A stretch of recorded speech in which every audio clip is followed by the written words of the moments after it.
because of figs. In the summer I like to lie in the grass and look at clouds and eat figs. Figs are soft and purple and delicious. The juice runs all over my face and I eat them till I'm so full I can't eat any more. Because of figs, I got a strange birthday present, and because of that birthday present, I had some trouble. This is what happened. It all started a long time ago when I had my 4th birthday. My father came home from work and said, "I have something for you, Julian. Go look in the car." I ran to look and Huey ran after me, tripping on his shoelaces.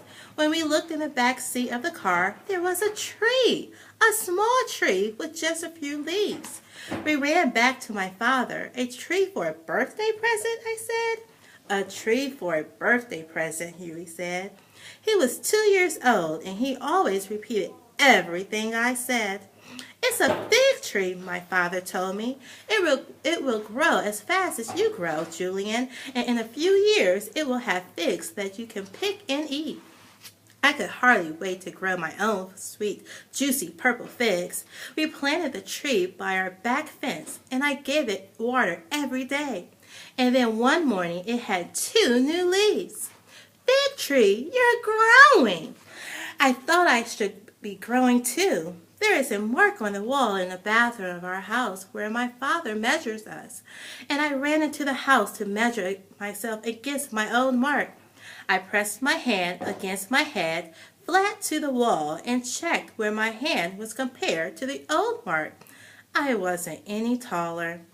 I walked outside to the fig tree. "I'm not any taller," I said. Oh, I touched the fig tree's new leaves. "I want to grow too," I told the fig tree. The fig tree didn't say a word.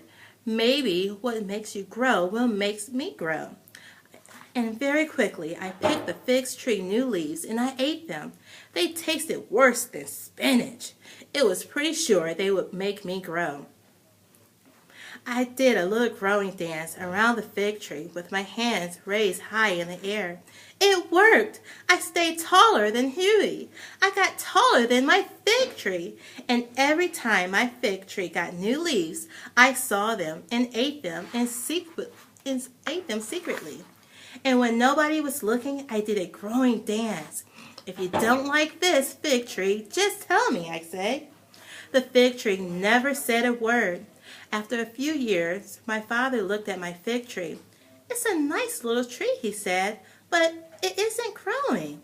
He started putting fertilizer on my tree and looked at it more often. But when new leaves showed, I saw them first and I wanted to get taller, so I ate them. Another whole year went by. My mark on the bathroom wall went up 3 inches. I was 4 inches taller than Huey, and my arm muscles was twice as big as his. The fig tree hadn't grown at all. "The fig tree," I said when I took its new leaves, "I'm sorry, but I want to grow tall." And the fig tree didn't say a word. One day my father was in the garden. He walked over to my fig tree. "Julian," he said, something is the matter with your tree. It hasn't grown. It hasn't grown at all." "Really?" I said.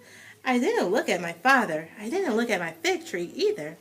"Do you have any idea what could be wrong?" my father asked. I looked straight at my feet. I crossed my toes and signed my shoes. "Oh no! I think that tree just plain no good. We'll put it out on the ground and get another one." "Oh no, don't do that!" "Julian," my father said, "do you know something about this tree that I don't know?" I didn't say anything, and I was glad, very glad, that the fig tree didn't say a word. Finally I said, "It's my tree. Give it one more chance." "No use of waiting around," my father said.